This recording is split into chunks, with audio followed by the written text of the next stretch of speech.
요즘 예레미야서 말씀을 통해서 굉장히 내용은 어둡고 계속해서 하나님의 죄에 대한 어떤 심판, 또 그들의 잘못에 대한 질타가 계속해서 나오는, 굉장히 내용은 좀 무거운 그런 주제이긴 하지만 이 말씀들을 통해서 또 하나님께서 우리에게 알게 하시는 하나님의 귀한 뜻이 있는 줄 믿습니다.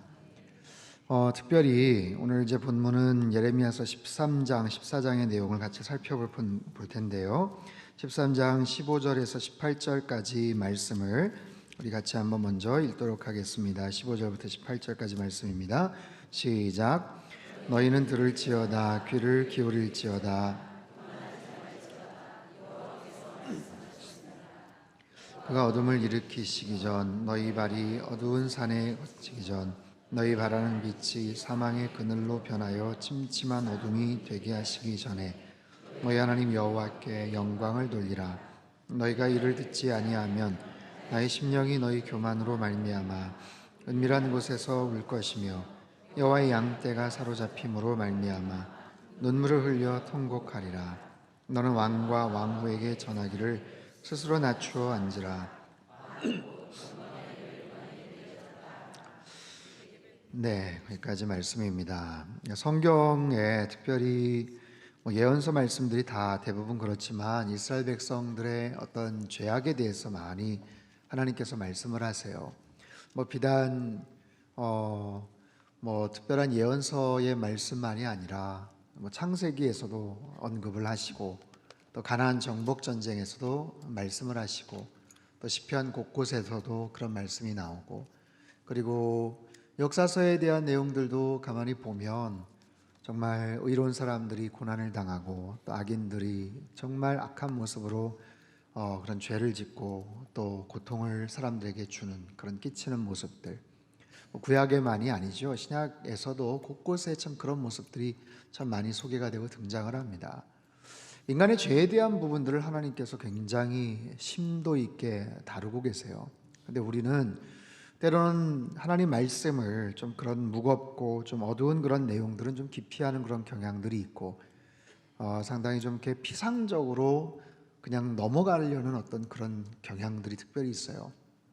죄에 대한 부분들, 여러분, 죄라는 부분들은 참 우리가 피해갈 수 없는, 참 우리 안에 있는 아픔이고 또 하나님과의 해결해야 될 그런 내용인데, 우리가 그 죄에 대한 부분들을 얼마나 깊이 있게 우리가 좀 인식을 하고 있는가, 바라보고 있는가. 때로는 너무나도 그냥 피상적으로 그냥 뭉뚱그려서 바라보고 넘어가지 않나. 최근에 온 국민을 참 놀라게 했던 그런 충격적인 그런 사건이 있었죠. 전 남편 살해했던 그런 사건입니다. 여러분 잘 아시겠지만, 제가 웬만해서는 설교 서두에 좀 무거운 그런 이야기들을 잘 꺼내지를 않는 편인데, 오늘 이제 주제하고도 연결이 되고, 좀 안타까운 것은 또 이제 청주에서 또 이렇게 사셨다고 얘기를 하더라고요. 또 그리고 그 현재 남편의 아들이 또 여기서 아무튼 오자마자 이틀 만에 발에 깔려서 질식사를 당했고, 그것도 아무튼 청주라고 얘기를 하고, 어떤 그 사람께 검거된 것도 아무튼 청주라고 하는데, 어느 동네인가요? 아무튼 참 속상합니다. 청주에서 항상 좀 그런 좀 부정적이고 좀 그런 사건들이 좀 많이 나와서 좀 그런데, 그 사건들을 보면 계속 지금 진행 중이고, 지금 지금 현재 살고 있는 남편이 또 그 아들 의문의 질식사를 당한 것을 고소를 했다, 아무래도 의심쩍다 얘기를 하는데, 자세하게 내용을 보고 싶지 않을 정도로 굉장히 참 이렇게 속상하고 아픈 그런 뉴스예요. 경찰들이나 그 관련된 분들이 역대급 가장 잔혹했다 이런 얘기들도 하고, 그 36살인가 38살이었죠. 근데 얼굴까지 아무튼 공개를 하고 그랬는데, 그 사건들을 이렇게 쭉 보면서 우리가 굉장히 참 경악스럽게 놀라기도 하고, 또 그러죠.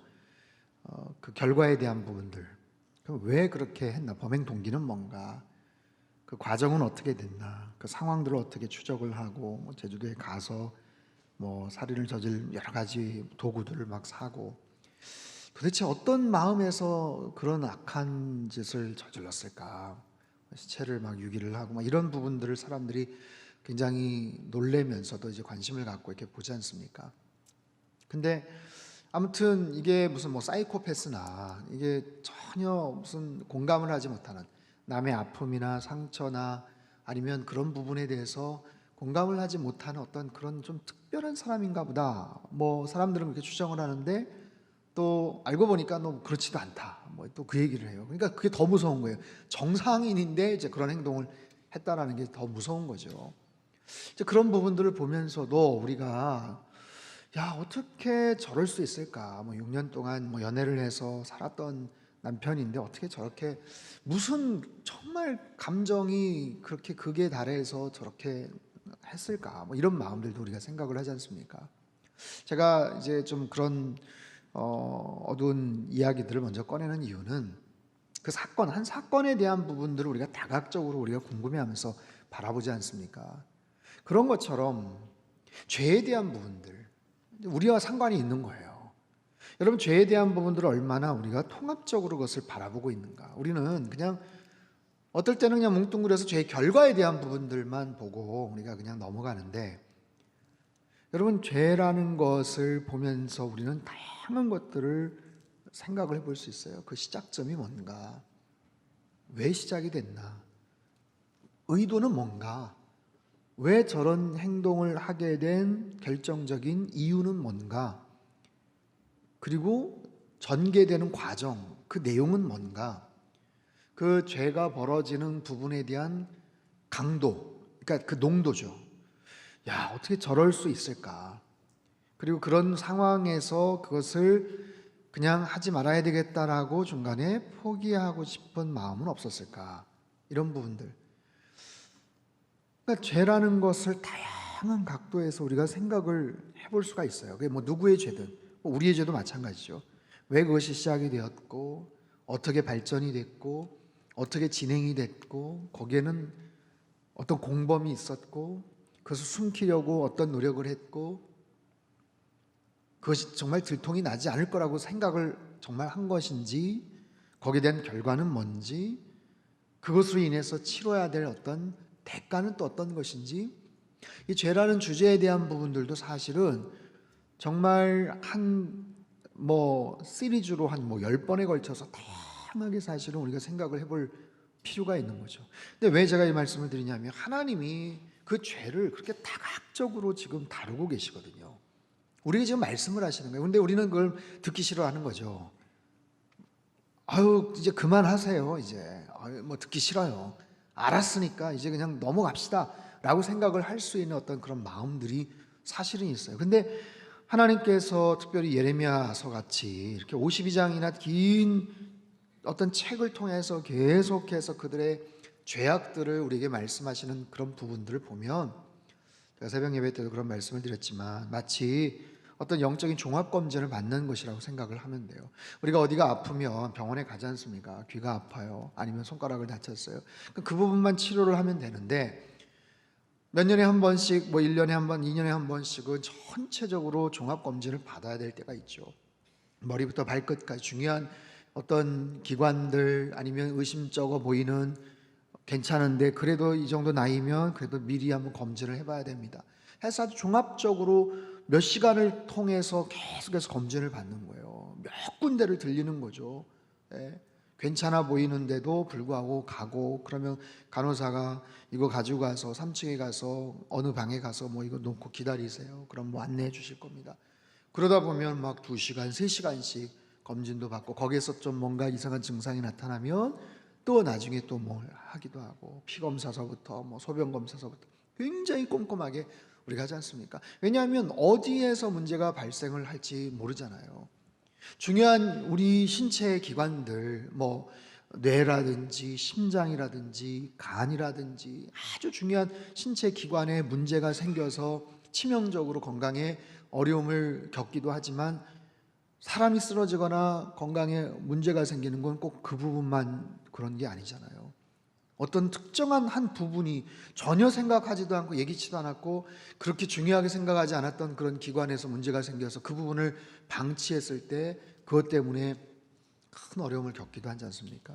우리 인생도 사실 어떻게 보면 마찬가지예요. 그렇기 때문에 우리의 어떤 모습들, 죄를 통해서 처음 어떻게 시작을 하고 출발을 하고 전개가 되고 그것이 어떤 모습으로 그냥 더 극단적으로 뭐 그렇게 이루어지고 결과적으로는 그 죄를 결국에는 범하게 되고 거기에 대한 대가와 이런 처벌들이 어떻게 진행되는 이런 흐름들을 사실은 신실한 크리스찬들이라면 알아야 되는 거예요.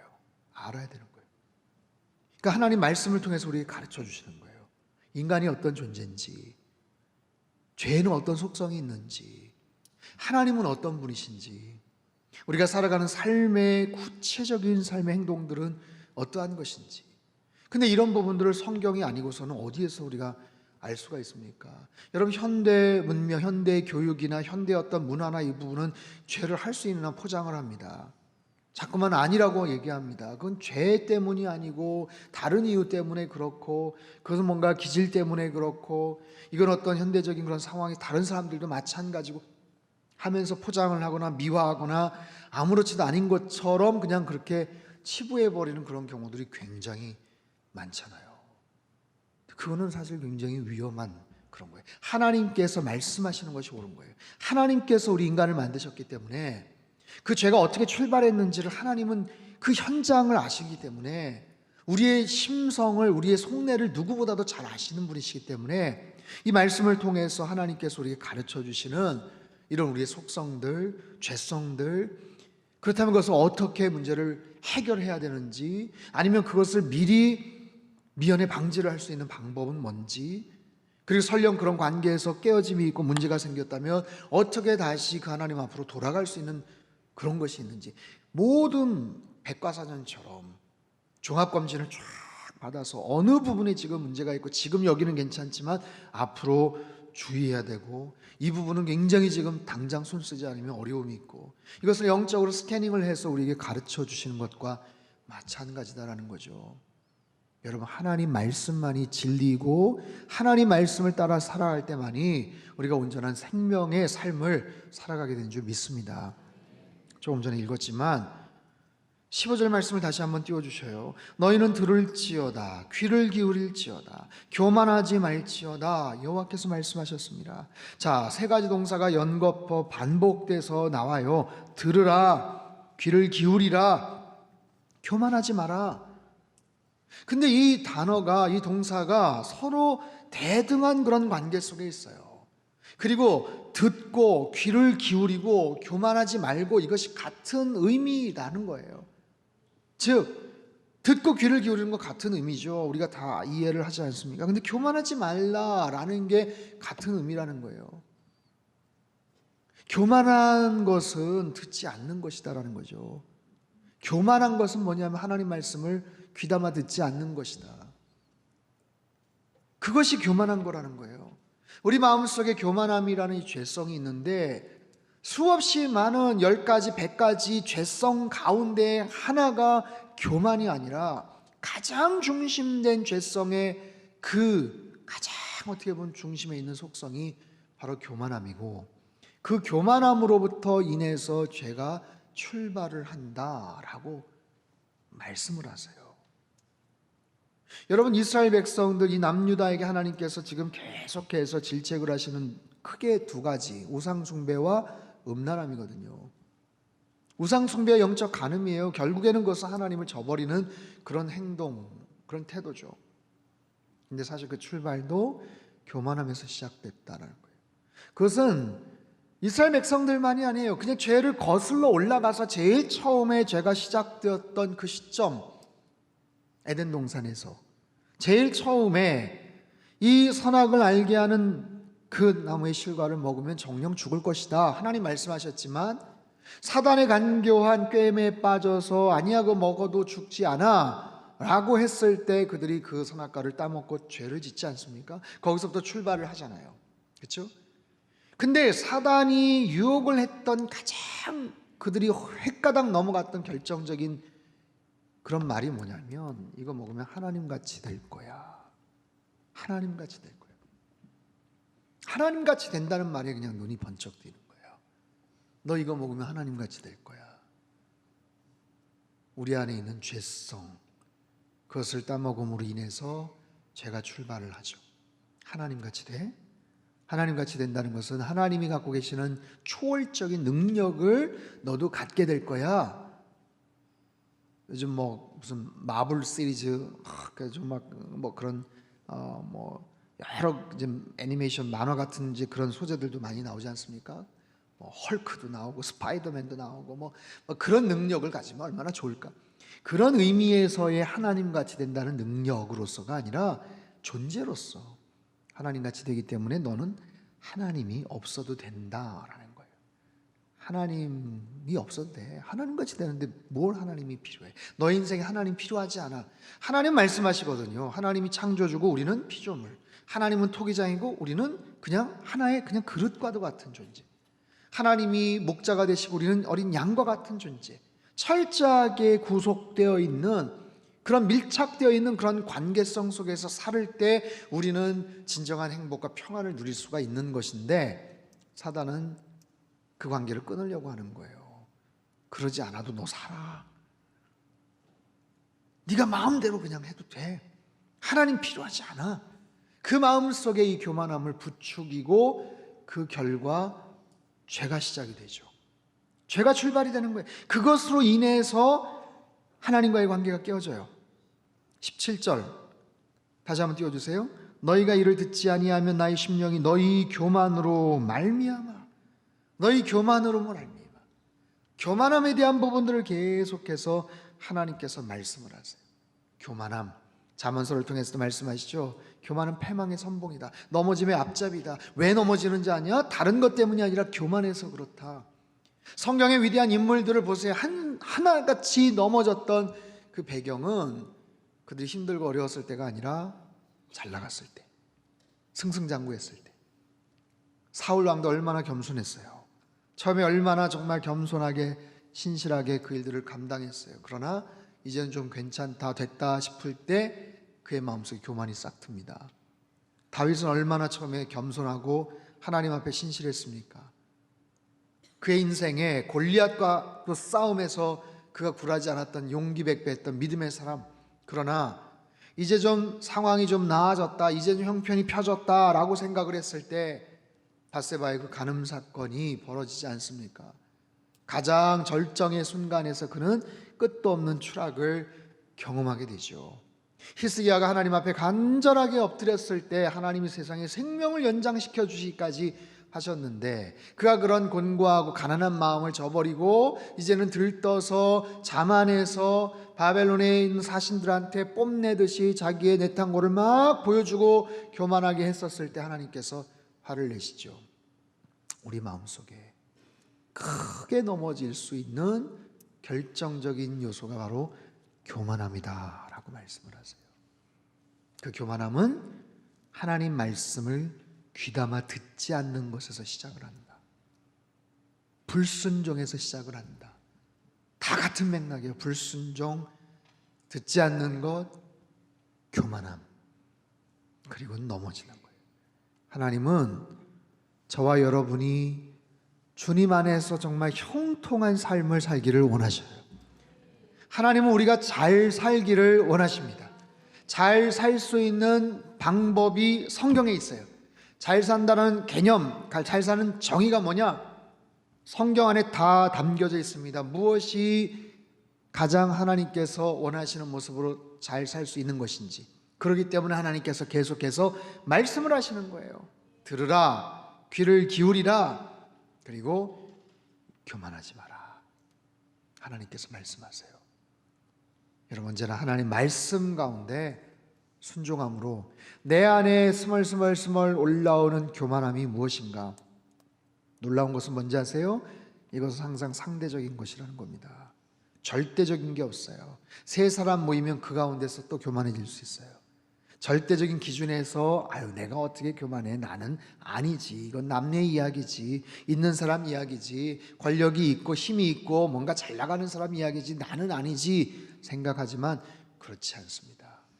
우리 마음속에 가장 깊숙한 곳에 있는 그런 죄성이기 때문에 이 부분을 우리는 항상 정말 눈을 시퍼렇게 뜨고 경계해야 돼요.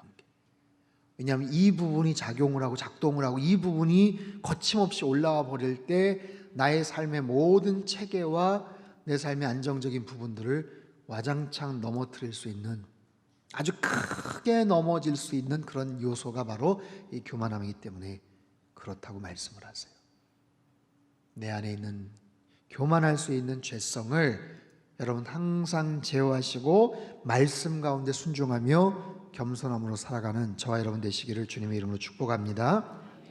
14장 내용을 오늘 중점적으로 좀 다룰 텐데요, 1절을 한번 보세요.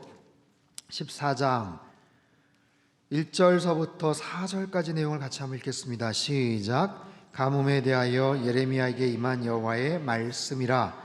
유다가 슬퍼하며 성문의 무리가 피곤하여 땅 위에서 해통하니 예루살렘의 부르짖음이 위로 오르도다. 귀인들은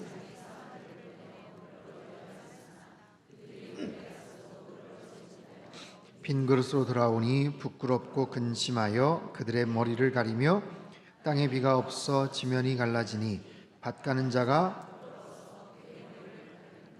하나님께서 죄된 이스라엘 백성들, 남유다의 그 백성들을 향한 심판의 내용은 여러 가지 모습으로 나타납니다. 전쟁, 이제 결국에는 망하지 않습니까? 그러나 이제 그 이전에 전염병도 나타나고요, 특별히 가뭄의 재앙이 있어요. 기근의 재앙.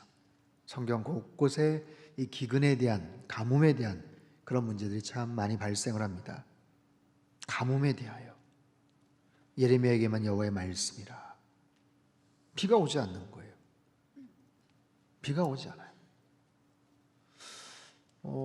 여러분, 전 지구적으로 굉장히 기상이변들이 지금 많고, 올해는 어떨지 모르겠어요. 작년에 정말 너무너무 더워가지고 너무너무 힘들었는데, 올해는 그래도 아직까지는 괜찮죠? 네? 아직까지는 괜찮아요. 다행히.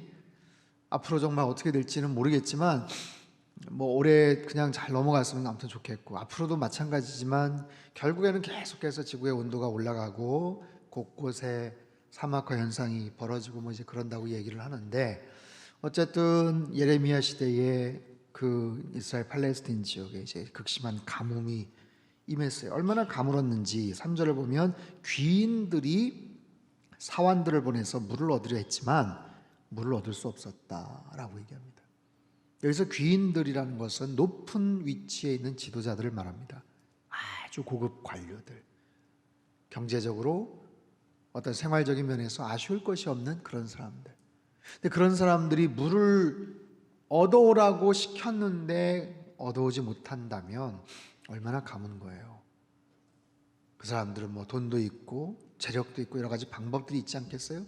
근데 그 사람들이 물을 얻지 못한다면 일반 평범한 사람들 같은 경우는 굉장히 어려운 가운데서 살아갔겠죠. 그럴 정도의 아주 극심한 가뭄에서 그들이 고통을 당합니다. 4절을 보면 땅에 비가 없어 지면이 갈라졌다. 지면이 갈라졌다. 지면이 쩍쩍 갈라졌다. 논바닥이 거북이 등처럼 그냥 갈라져 버렸다. 이 원인이 뭐냐면 죄로 인한 하나님의 심판이죠. 그냥 우연히 생기는 어떤 자연 현상이 아니고, 이것은 지금 하나님이 그냥 우연히 그 시대에 참 희한하게 가뭄이 들었어, 그 얘기가 아니고 그들이 범했던 죄에 대한 하나님의 심판이에요. 하나님의 징계예요. 왜 이런 가뭄이 벌어졌는가? 이 가뭄으로 인해서 어떤 결과가 벌어졌는가? 예레미야서의 굉장히 중요한 구절인 2장 13절, 예레미야서 2장 13절에는 하나님께서 말씀을 하세요. 이 백성이 두 가지 악을 행하였다. 두 가지 악을 행했는데 그 첫째는 뭐냐면 생수의 근원되는 나를 버린 것과, 생수의 근원되는 나를 버린 것과 스스로 웅덩이를 판 것인데 물을 가두지 못할 터진 웅덩이다. 한번 같이 읽어볼까요? 시작. 내 백성이 두 가지 악을 행하였나니 곧 그들이 생수의 근원되는 나를 버린 것과 그것은 그물을 가두지 못할 터진 웅덩이들이니라. 복수로 나와 있어요. 이 사람들이 열심히 안 사는 거 아니에요. 노력했습니다. 멀쩡한 생수가 있는데도 불구하고 스스로 웅덩이 팠다라면 열심히 땀을 흘려서 노력을 했겠죠. 여러분, 성경은요 수도 없이 우리에게 가르쳐 주시는 반복되는 메시지가 뭔지 아세요? 하나님 떠난 인간이 게으르고 나태하고 아무렇게나 막 살더라가 아니고 하나님 떠나서도 열심히 살더라는 거예요. 그 사람들이 열심히 살더라. 근데 결과는 꽝이더라는 거예요. 열심히 살기는 사는데, 하나님 떠나서 열심히 살기는 사는데 그 결과가 다 쓸데없는 거더라. 그게 하나님께서 일관되게 우리에게 주시는 메시지입니다. 하나님 떠난 인생이 나름대로 열심히 노력을 하고 땀을 흘리고 애를 써보지만 결과는 헛된 것이더라. 하나님께서 그걸 계속해서 말씀을 하시는 거예요. 그러니까 얼마나 안타깝고 답답한 노릇입니까? 하나님 떠나서 배짱이처럼 그냥 놀고 먹으면 그냥 꼴 좋다, 니들 그럴 줄 알았다. 근데 그게 아니라 나름대로 수고하고 나름대로 노력하고 나름대로 애를 썼고, 사사기 시대에도 마찬가지지만 왕이 없으므로 그들 각자의 소견에 옳은 대로 행했고, 근데 하나님 없이 했던 행동과 결정은 다 엉망진창이더라. 질서도 없고 권위도 없고 열매도 없고. 그러게 왜 생수의 근원 되신 하나님을 버린 걸까요? 그리고 웅덩이를 팠어요. 웅덩이를 팠는데 처음에는 괜찮은 줄 알았죠. 웅덩이를 팠는데 처음부터 이게 물이 담겨지지 않았다면 이들은 야, 이거 큰일 났다, 이거 뭔가 문제가 생긴 거 아니냐 싶었을 거예요. 근데 처음에는 괜찮을 줄 알았어요. 처음에는 잘 나가니까 괜찮을 줄 알았어요. 근데 시간이 갈수록 점점 이상하게 꼬이고 물은 점점점 줄어들고 하긴 하는데 계속해서 헛발질을 하는 그런 행태들, 거기에 대한 결과가 바로 지금 14장이에요. 물을 담지 못할 터진 웅덩이를 만들어 놓고 이제는 됐구나 라고 생각을 했으니 어떤 결과가 벌어지겠느냐라는 거죠.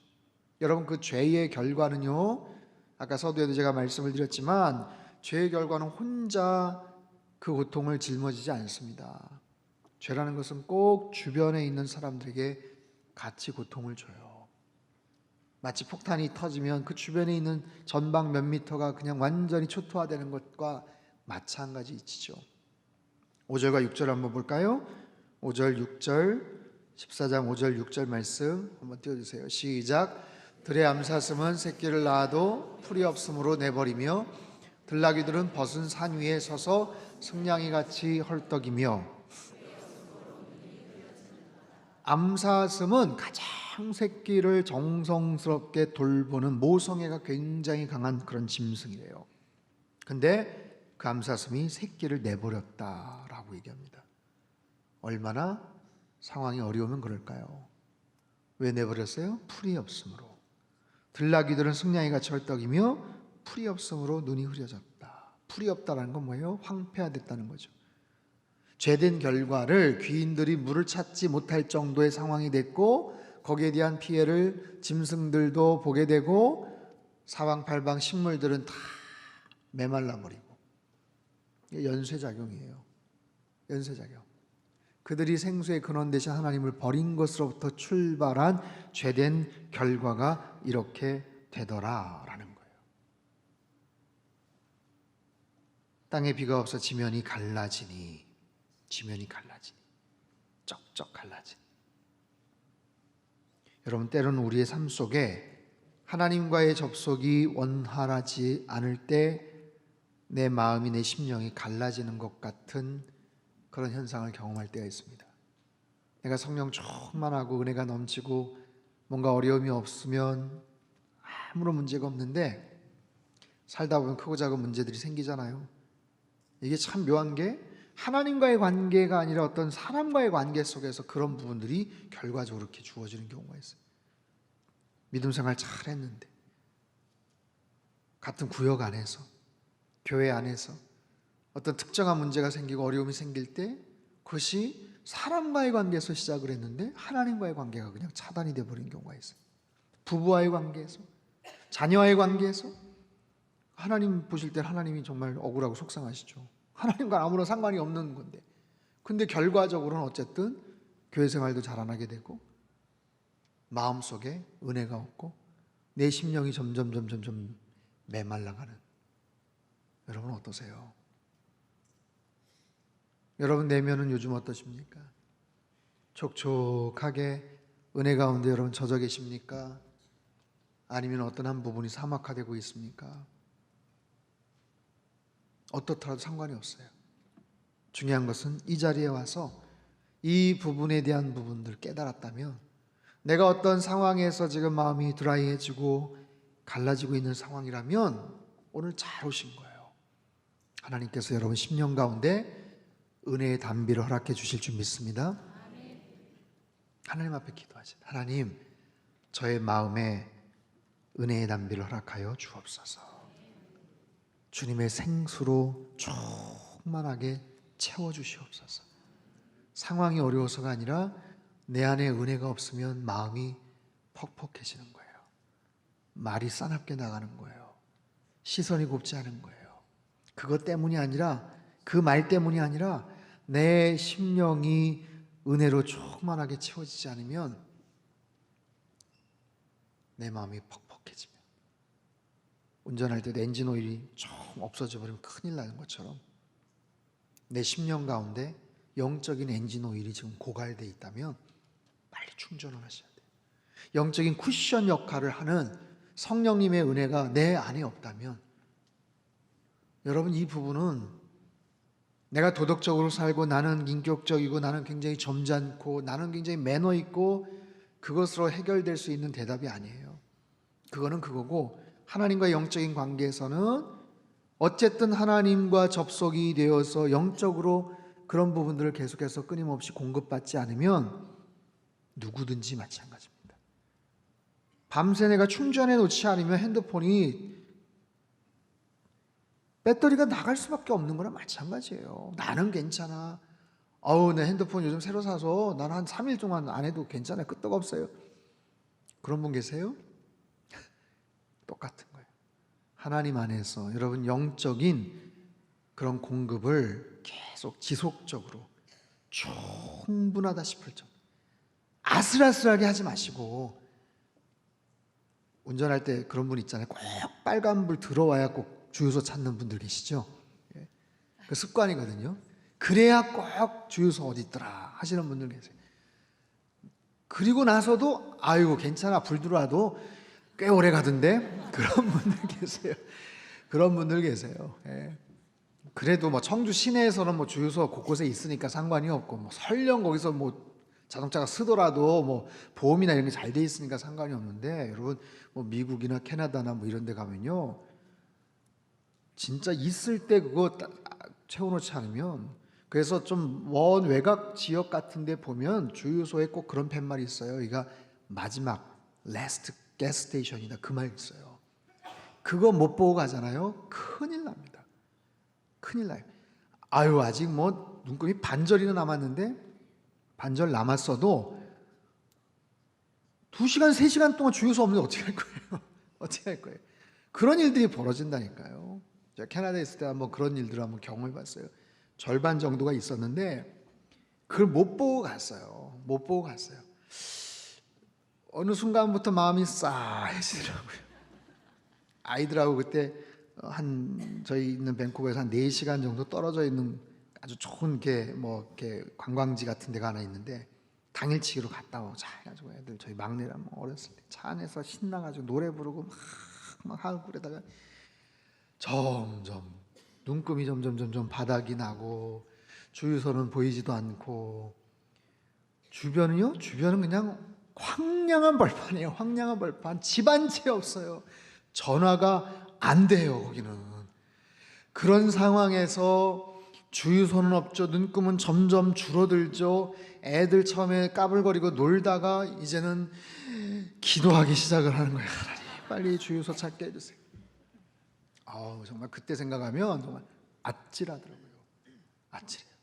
그나마 아직 해가 중천에 있어서 다행인데, 만약에 해가 뉘엿뉘엿 진다 이러면 완전히 진짜 막 어쩔 줄 몰라 하는 거예요. 비스듬하게 내려가는 그런 길이 있었어요. 그게 원래 차에는 굉장히 좋지 않다고 하는데, 비스듬하게 내려가는 길에는 아예 그걸 껐어요. 꺼가지고 중립에다 놓고 그냥 그걸 가지고, 왜냐하면 기름 아끼려고, 기름 아끼려고 정말 나중에 빨간불 들어올 때쯤 해가지고 그 도시 들어가는 입구에 그 이제 이게 홍보하는 그런 뭐 장소가 하나 있어요. 그래서 거기 마침 들어가가지고 물어봤죠. 여기 가까운 주유소가 어디 있냐 그랬더니 어디 있대요. 한 어느 정도. 그러니까 불이 들어왔는데 거기까지는 갈 수 있을 것 같아요. 그제서야 정말 할렐루야 마음이 놓여서 가까스로 가가지고 아슬아슬하게 기름을 넣고 그래도 여기까지 왔으니까 우리 정신 차리고 어디 밥이라도 좀 먹고 그러자 그랬던 경험이 있어요. 아마 우리 아이들도 걔네들 어렸을 때 인생 중에 제일 간절하게 기도했던 순간이 아닐까 싶어요. 갑자기 지금 그 생각이 났는데, 여러분 그런 거예요. 우리 인생에 내가 지금 기름이 깜빡깜빡하고 불이 지금 들어와서 어쩔 줄 몰라 한다라는 것을 알 수 있는 영적인 그런 분별력이 있다면, 그래서 항상 충만하게 좀 넉넉하게 항상 채워두셔야 되는 거예요.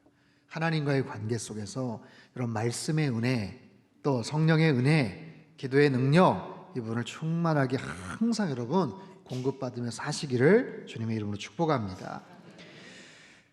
10절 말씀을 한번 볼까요? 10절 말씀 한번 띄워주시죠. 시작. 여호와께서 이 백성에 대하여 이와 같이 말씀하시되,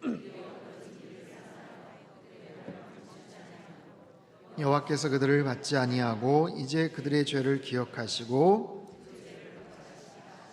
자 여기 보세요. 특이한 표현이 나오죠. 그들이 어그러진 길을 사랑하여.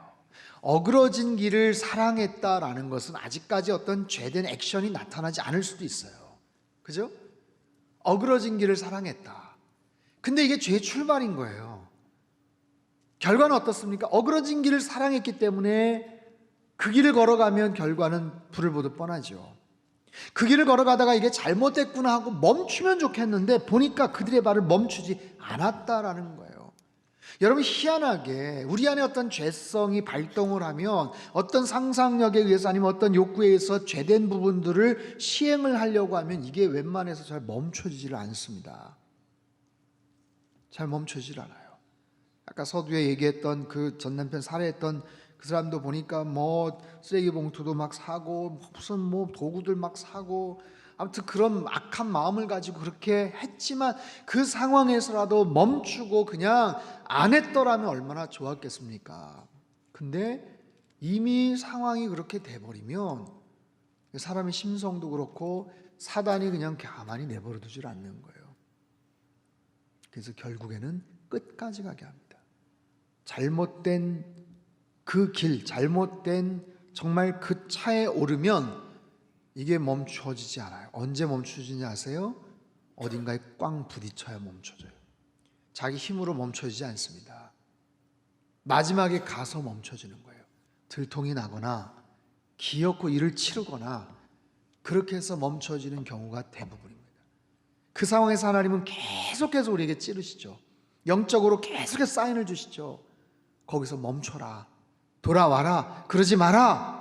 하나님께서 계속해서 말씀을 하시지 않습니까? 근데 보세요. 결국에는 북이스라엘 722년에 망했고 남유다는 조금 더 좀 길었지만 결국 586년에 패망하지 않았습니까? 그들 마음속에 온갖 것들로 스스로 미화하고 합리화시키는 거예요. 괜찮을 거야, 상관없을 거야, 하나님 우리와 함께 하셔. 나중에 거짓 선지자들이 이상한 예언을 하면서 그들에게 마음의 안정을 줍니다. 나중에 어떻게 해요? 야, 성전이 있기 때문에 절대로 망하지 않아. 성전 불패, 그런 심리적인 안정감, 그거 보면서 야, 우리가 아무리 어떻게 해도 하나님이 그래도 성전을 내버려 함부로 하시겠어? 웬걸요? 박살을 내버리신다 하나님이. 그래서야 그냥 끝장이 나버린 어떤 그런 모습. 여러분 이게 남 얘기가 아닙니다. 예? 예레미야 시대 때 이스라엘 백성들을 향한 말씀이 아니라 오늘 저와 여러분을 향한 하나님의 말씀이기도 해요. 이 말씀 앞에 우리가 경청하고, 혹시 내가 지금 어그러진 길을 혹시 사랑하고 있지는 않는지, 어그러진 길에 초입에서 지금 갈등을 하고 있지는 않는지, 하나님께서 주시는 그런 진리에 대한 분별력을 가지고 여러분 항상 옳은 길, 진리의 길을 걸어가실 수 있게 되길 바랍니다. 우리 인생에는요, 하나님의 은혜죠. 하나님 축복이에요. 길이 많은 거예요. 길이 없으면 할 수 없지만 길이 많다는 것은 선택의 폭이 넓다는 거, 우리에게 하나님이 자유의지를 주셨다는 거예요. 할 수 있는 거예요. 믿고 하나님이 신뢰하셔서 주셨는데 우리 안에 있는 죄성으로 말미암아 옳은 길을 걸어가지 않고 삐뚤어진 길을 걸어가고, 진리의 길을 걸어가지 않고 어그러진 길을 사랑하고 그 길을 발을 딛고 걸어가려고 하는 그런 모습들, 그런 어리석은 모습들이 우리 안에 있지 않게 되길 바랍니다. 자, 시간이 좀 금방 많이 갔네요. 그 14장 13절서부터는 한번 쭉 같이 한번 읽어보겠습니다. 13절서부터 한번 띄워주셔요. 제가 천천히 한번 읽으면서, 이에 내가 말하되 슬프도소이다. 주 여호와여 보시옵소서. 선지자들이 그들에게 이르기를 너희가 칼을 보지 아니하겠고 기근은 너희에게 이르지 아니할 것이라. 내가 이곳에서 너희에게 확실한 평강을 주리라 하나이다. 여러분, 이 말씀은 하나님이 하신 말씀이 아닌데 거짓 선지자들이 이렇게 엉뚱한 예언을 하는 거예요. 하나님이 너희에게 확실한 평강을 주실 거야 라고 거짓 예언을 하는 거예요. 거짓 이야기를 하는 거예요. 그러니까 14절에 여호와께서 내게 이르시되 선지자들이 내 이름으로 거짓 예언을 하도다. 나는 그들을 보내지 아니했고 그들에게 명령하거나 이르지 아니하였거늘 그들이 거짓 계시와 점술과 헛된 것과 자기 마음의 거짓으로 너희에게 예언하는도다. 자, 보세요. 거짓 선지자들이 거짓된 내용을 가지고 예언을 했어요. 그 말을 들었던 사람들이 속아 넘어갔습니다. 그것 때문에 피해를 받겠죠. 자, 그러면 결과가 어떻게 될까요? 거짓 예언을 했던 선지자들은 어떻게 되고 그 말에 혹해가지고 들었던 사람들은 어떻게 될까요? 하나님 말씀하시는 거예요. 15절 말씀 시작. 그러므로 내가 보내지 아니하였어도 내 이름으로 예언하여 이르기를 칼과 기근이 이 땅에 이르지 아니하리라는 선지자들에 대하여 여호와께서 이와 같이 말씀하셨노라. 그 선지자들은 칼과 기근에 멸망할 것이요 선지자들은 망하게 될 거예요. 악한 짓을 했으니까, 잘못된 예언을 했으니까 당연히 혼나겠죠. 망하겠죠. 근데 16절 읽어보죠. 시작. 그들의 예언을 받은 백성은 기근과 칼로 말미암아 예루살렘 거리에 던짐을 당할 것인즉 그들을 장사할 자가 없을 것이요 그들의 아내와 아들과 딸이 그렇게 되리니 이는 내가 그들의 악을 그 위에 부음이니라. 보십시오. 거짓 예언을 했던 선지자들이 하나님 앞에 진노를 받습니다. 심판을 당합니다. 근데 예언을 받은 백성도 마찬가지라는 거예요. 예언을 받은 백성은 무슨 죄가 있어요? 하나님 그들은 용서해 주셔야죠가 아니고 전한 자나 들은 자나 똑같이 심판을 받게 된다. 왜냐하면 들은 것도 책임입니다. 그리고 그들 마음속에 튕겨져 냈던 게 뭐냐면 하나님이 끝도 없이 참된 선지자들을 통해서 참된 진리를 말씀을 하셨거든요. 근데 그 말씀은 듣지 않고 거짓 선지자들의 말만 그들이 경청을 한 거예요. 그 책임을 면할 수가 없다. 하나님 말씀하시는 거예요. 그들이 정말 억울하고 깨끗하고 의로운 정말 피해자들입니다. 하나님, 그런 게 아니고 그들도 똑같은 악한 마음이 있기 때문에 거짓 선지자들의 예언을 귀담아 들었고 거기에 같이 동조를 했다. 하나님 말씀하세요. 그럼 하나님은 그 부분에 대해서 굉장히 냉정하게 심판을 하시고, 그러니까 까불지 마, 그러니까 용서가 없어, 난 자비가 없어, 너희들 잘못했잖아 하면서 하나님이 굉장히 냉혹하게 심판을 하시는 모습과 같이 여겨지지만, 자 17절을 한번 보세요. 17절 말씀 같이 한번 읽겠습니다. 시작. 너는 이 말로 그들에게 이르라.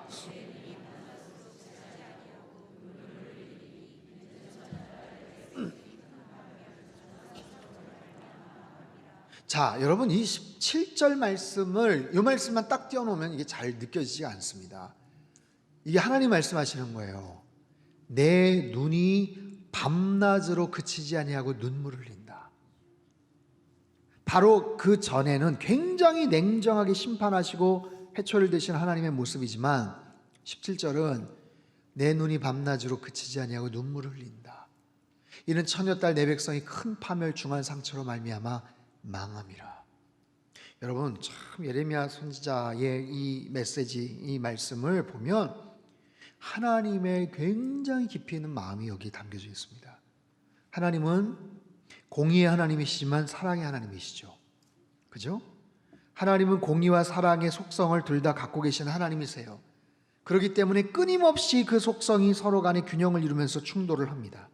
그러면서 그 균형을 맞추면서 하나님의 거룩을 유지하는 건데, 이 속성이 서로 간에 부딪히고 만나는 거예요. 하나님의 공의의 속성과 같이 하나님의 사랑의 속성이 마치 씨름을 하듯이 계속해서 충돌을 합니다. 이 부분도 하나님의 심판자로서의 하나님의 모습이지만 아버지로서의 하나님의 모습이 나오는 거예요. 심판자로서의 아주 혹독하고 무섭고 냉정하신 하나님의 모습이지만 회초리를 드시면서 눈물을 흘리시는 아버지의 마음이 여기 담겨져 있어요. 매를 드시고 매를 치시고 회초리를 드시지만 아파하시는 거예요. 눈물을 흘리시는 거예요. 여러분, 그래서 심판은 하나님을 아프게 합니다. 하나님이 내리신 심판은 결국 하나님을 아프게 해요. 왜냐하면 하나님 우리를 사랑하시니까. 여러분, 이런 하나님의 마음을 우리는 알 수 있어야 됩니다. 이런 마음들이 성경에 참 이렇게 보기가 어려운 거예요. 근데 이 부분이 여기에 충돌되고 겹쳐져 있는 모습들을 우리가 지금 볼 수가 있어요. 하나님의 탄식, 회초리를 드시면서 아이가 잘못했어요. 엄마 지갑에서 돈을 훔쳤어요. 가지고 혼이 났어요. 아빠가 가지고 회초리를 드는 거예요. 너 이놈 자식 나중에 어떻게 되려고, 이 나쁜 녀석. 지금 벌써부터 종아리 걷어 해가지고 회초리를 들고 혼을 내고, 잘못했어요 아빠, 잘못했어요 엄마, 그렇게 빌면서 용서해달라고 하지만 혼을 내고 회초리를 드는 그런 부모의 마음도 아픈 거예요. 아파서 끙끙대면서 잠을 자고 있는 그 아이의 그 상처난 자국을 연고를 발라주면서 같이 아파하는 아버지, 어머니의 마음이 바로 여기 담겨져 있어요. 이게 하나님의 마음이에요. 여러분, 이 하나님의 마음 앞에서 우리는 어떤 모습으로 반응을 해야 될까?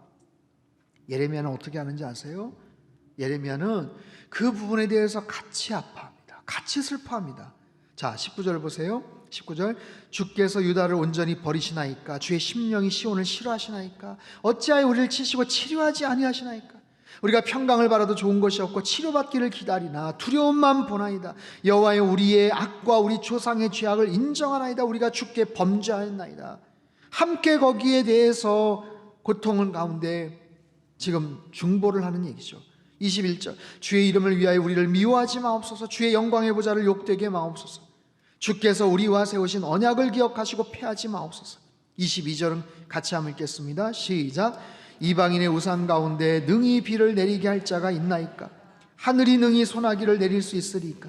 우리 하나님 여호와여, 그리하는 주는 자는 주가 아니시니까?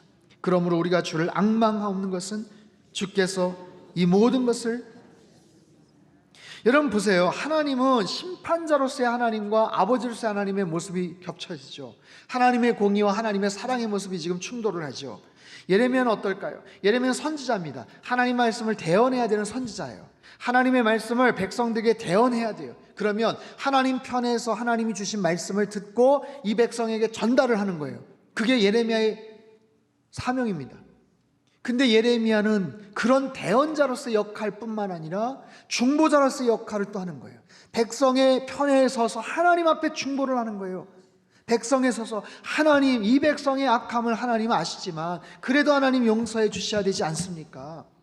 그 언약을 깼기 때문에 하나님이 심판하시는 건 맞지만 언약을 상기하셔서라도 하나님 이들에게 자비를 베풀어 주십시오 하면서 예레미야가 하나님 앞에 중보를 하는 거예요. 그래서 예레미야가 눈물의 선지자라고 합니다. 그 고통을 보면서 예레미야가 같이 아파하는 거예요. 회초리를 드시면서 눈물을 흘리시는 그 하나님을 예레미야도 같이 그 고통 가운데 동참을 하는 거예요. 막내가 잘못을 해서 회초리를 들고 아버지가 그렇게 화를 내시는데 그 옆에서 맏형이 너 그럴 줄 알았다. 아빠 잘하셨어요. 이제 계속 그럴 테니까 여기서 내버려두지 말고 더 혼내주셔야 돼요. 쌤통이다. 메롱메롱. 이런 정말 나쁜 형이 아니라 아빠 얘 이제 그만 알 거예요. 괜찮을 거예요. 이제 용서해 주세요 하는 그 맏형의 모습이 예레미야인 거예요. 근데 얌체 같은 선지자가 있죠. 요나 선지자. 요나 선지자가 그거에 메롱메롱인 거예요. 쟤들 내버려두면 안 된다고. 오히려 아버지가 용서를 하니까 몇 대 딱 때리려고 하다가 에이 그래 다음부터 그러지 마 했더니 이러는 법이 어딨냐고 매를 드셔놓고 일단은 혼을 내셔야지. 이게 요나 선지자인 거예요. 요나 선지자가. 이해가 되세요? 왜 하나님, 내가 이래서 제 얘기 안 하려고 했는데 내가 이럴 줄 알았다고. 그래서 하나님이 요나 선지자에게 나중에 질문하시는 게 그렇잖아요. 야, 너 하룻밤 아무런 너랑 상관이 없는 그 박넝쿨 없어진 거 가지고도 그렇게 화를 내는데 좌우를 분변치 못하는 자가 12만 명이나 되고 동물이 그렇게 많은데 내가 그들을 용서하고 그들을 내가 심판하지 않고 불쌍히 여기는 것이 내가 어찌 합당하지 않냐. 입 있으면 대답 좀 해봐라. 요나 선지자는 거기서 끝납니다. 요나서는. 여러분, 그게 하나님의 마음이고 그게 오늘 우리에게 하나님이 원하시는 중보자로서의 마음이에요. 그들의 죄로 인해서 가뭄이 생겼죠. 생수의 근원이신 하나님 버렸죠. 터진 웅덩이를 만들었죠. 그래서 꼴 좋다 그래서 고통당하고 어려움 당하고 그러는 거 있지만 예레미야가 하나님 앞에 기도하는 거예요. 하나님, 비를 내려주세요. 하나님만이 하실 수 있지 않습니까? 저들 나쁜 악한 인간들이지만 하나님 그래도 용서해 주세요. 이게 예레미야의 마음이고 이것이 하나님께서 우리에게 요구하시는 오늘 이 시대를 살아가는 저와 여러분 중보자로서 하나님께서 이 백성의 악함을, 이 시대의 악함을, 그런 험악한 뉴스를 보면서 정말 넘어지고 마음이 깨어지는 그런 사람들을 보면서 같이 동참해하고 같이 슬퍼하고 속상해야 될 우리를 향하신 하나님의 음성이라고 저는 믿습니다. 여러분, 이런 귀한 중보자의 역할을 감당하는 그런 저와 여러분 되시기를 주님의 이름으로 축원합니다. 하나님께서 우리에게 은혜의 단비를 허락해 주실 줄로 믿습니다. 메마른 곳에 우리가 기도함으로 말미암아 하나님께서 놀라운 은혜의 단비를 우리에게 허락해 주실 줄로 믿습니다. 여러분 안에 여러분 하나님과 온전한 관계를 회복하셔서 하나님께서 원하시는 귀한 중보자로 살아가는 저와 여러분 되시기를 주님의 이름으로 축원합니다. 우리 시간 같이 한번 찬양 한 곡 하고 함께 기도하기를 원합니다. 살아계신 하나님 아버지, 예레미야서를 통해서 남유다의 그 악한 모습들과 죄된 실상들, 왜 그런 어려운 문제들이 발생을 했는지 그 원인과 하나님 그 과정들도 우리에게 상세하게 가르쳐 주시니 참으로 감사합니다. 생수의 근원 되신 하나님을 버렸고 터진 웅덩이를 만들었던 저들의 무지함과 저들의 완악함이 다름 아닌 우리의 모습임을 고백을 합니다. 주님께서 계속해서 말씀하시는 하나님 말씀 앞에 청종하라, 순종하라, 교만하지 말라. 주님 이 말씀을 마음속에 잘 새기며 어떠한 경우에도 교만하지 않으며 하나님 죄된 어그러진 길에 발을 디디지 않도록 주께서 도와주시옵소서. 시대적인 아픔을 바라보면서 함께 애통해하는 저희들 되어지기를 원합니다. 주님 이 땅의 악함을 주님 굽어 살펴 주시옵소서. 회초리를 드시면서 눈물을 흘리시는 심판자이자 아버지 하나님의 그 마음을 저희들도 함께 읽으며 때로는 하나님 정말로 선포하는 대언자로서 또한 중재자로서 예레미야 같은 그런 마음을 가지고 이 백성의 그 완악함과 하나님 그 죄성들을 주님 앞에 아뢰며 하나님 주님 앞에 중보하는 하나님의 거룩한 백성들 다 되게 축복하여 주시옵소서. 이 나라 민족을 주님께서 굽어 살펴주시고 하나님 참된 영적인 리더들을 세워 주시옵소서. 대통령과 위정자들을 주님께서 붙잡아 주시고 하나님 정치적인 성향이나 하나님 자신들의 당리당략이나 사리사욕에 사로잡혀서 중요한 현안들이나 정책들을 판단하거나 결정하지 않게 하여 주시옵소서. 나라와 민족 앞에서 부끄럽지 않게 하시고 국민들을 진심으로 사랑하는 모든 정책과 현안들이 잘 진행이 되고 처리가 될 수 있게 주님 도와주시옵소서. 아버지 하나님, 이 땅에 많은 정말로 우리 자녀들 공교육이 무너져가고 있고 앞으로 정말 극도의 그런 무한 경쟁 사회 속에서 어떻게 살아가야 될지 막막해하는 우리 어린 자녀들을 주님께서 불쌍히 여겨 주시옵소서. 하나님 동성애 문제나 여러 가지 가치관의 혼란에 참으로 그 중심에 서서 어찌할 바 몰라하는 우리 어린 자녀들을 주님께서 굽어 살펴주시고 하나님의 영적인 진리의 말씀 가운데 항상 저희들이 잘 저들을 가르치고 하나님 그런 귀한 믿음의 텃밭이 되는 우리 상당교회가 되게 주님 축복하여 주시옵소서. 환우들을 위해서 기도하였습니다. 저들의 아픈 모든 부위들을 주님의 보혈의 손으로 어루만져 주시옵소서. 급속한 치유가 있을지어다. 급속한 치유가 있을지어다. 믿음 안에서 간절하게 기도하는 모든 환우들, 그들의 가족들을 주님께서 긍휼히 여겨 주시옵소서. 치유의 광선을 발하여 주시고 하나님 구석구석 스며들 있는 모든 연약한 부위들을 주님께서 손대 주실 때 하나님 생기가 돋게 하시고 활력이 돋게 하시고 다시 일어서도록 주님께서 축복하여 주시옵소서. 주님, 참으로 시대적인 사명을 감당하는 우리 상당교회가 되어지기를 원합니다. 예배가 중심이 된 선교적 교회 되게 도와주시옵소서. 청조 땅이 우리 교회로 말미암아 행복한 도성이 되게 도와주시옵소서. 엽기적인 사건이나 참으로 안타까운, 참으로 불미스러운 그런 뉴스들이 늘 하나님 나타나는 그 안타깝고 속상한 모습들을 저희들이 보면서 함께 중보를 합니다. 이 땅을 굽어 살펴 주시고 하나님 우리가 더 잘 섬기게 도와주시옵소서. 예수님의 사랑을 잘 증거하며 전달하는 우리 상담교회 모든 교우들 되게 축복하여 주시옵소서. 이번 주일 예배를 위해서 주님 앞에 의탁을 드립니다. 하나님 생명을 걸고 주님 앞에 예배하는 참된 예배자들 되게 도와주시옵소서. 예배를 통해서 우리의 심령이 회복이 되게 도와주시고 아버지 하나님 쩍쩍 갈라져 있는 메마른 우리의 땅이 하나님 심령이 주님의 은혜의 담비로 하나님 충만하게 참으로 채워지게 도와주시옵소서. 특별히 새생명축제 이후에 등록하시는 많은 새신자들을 주님께서 붙잡아 주시고 하나님의 진리의 말씀 가운데 저들을 잘 양육하여 주시어서 하나님 귀한 하나님의 일꾼들 다 되게 역사하여 주시옵소서. 주일 새벽 예배서부터 저녁 예배 이르기까지 모든 예배학교, 교회학교 공간마다 성령 하나님 기름 부어주시고 영적으로 충만한 하루가 되게 주님 도와주시어서 섬기는 자들은 기쁨으로 은혜 가운데 섬기게 도와주시고 강단에서 폭포수 같은 진리의 말씀이 선포되며 그 말씀을 통해서 다시 힘없고 하나님 삶의 현장으로 나아가는 우리 모든 성도님들 다 되게 축복하여 주시옵소서. 주님 금요 큐티 집회 가운데 성령 하나님 기름 부어주시고 일주일에 한 번이라도 깊이 있게 주님 말씀에 저희들이 청종하며 이 말씀을 통해서 영적으로 우리가 치유함을 받고 영적인 스캐닝을 받고 하나님 앞에 다시 회복이 되고 주님 앞에 헌신하는 귀한 결단 있는 시간 되게 역사하여 주시옵소서. 귀한 물질 주님 앞에 올려드린 손길들 위에 하늘의 신령한 복과 땅의 기름진 복으로 넘치도록 부어 역사하여 주옵소서.